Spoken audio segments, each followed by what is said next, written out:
Well, the fight to get the upper hand in SoCal's homeless epidemic continues. A new count of Orange County's unhoused shows the numbers have gone up, and one of the groups hardest hit, veterans.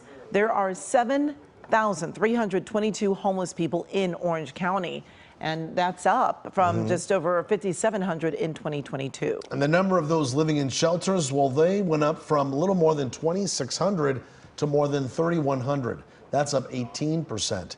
KCAL's Michelle Geely looks at what's being done to get more people into permanent housing.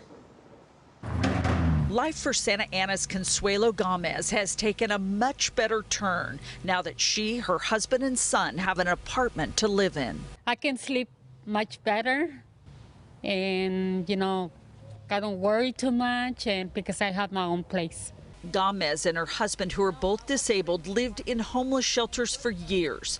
Recently, they were able to get a federally funded voucher to move into this new affordable housing complex where units are set aside for homeless people. Orange County's homeless count reveals a critical gap in funding to help transition them from shelters to permanent housing, according to Supervisor Katrina Foley.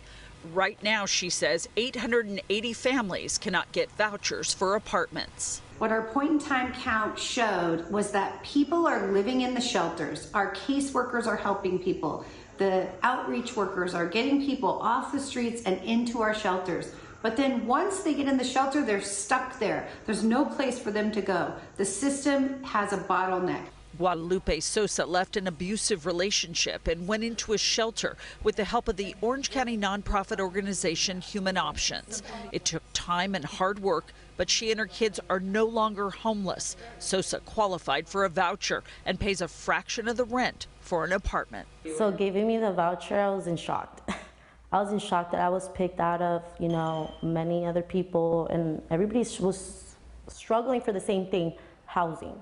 Consuelo Gomez knows this all too well. It was very hard. I waited for a long time, maybe 3 years, but finally I got my place.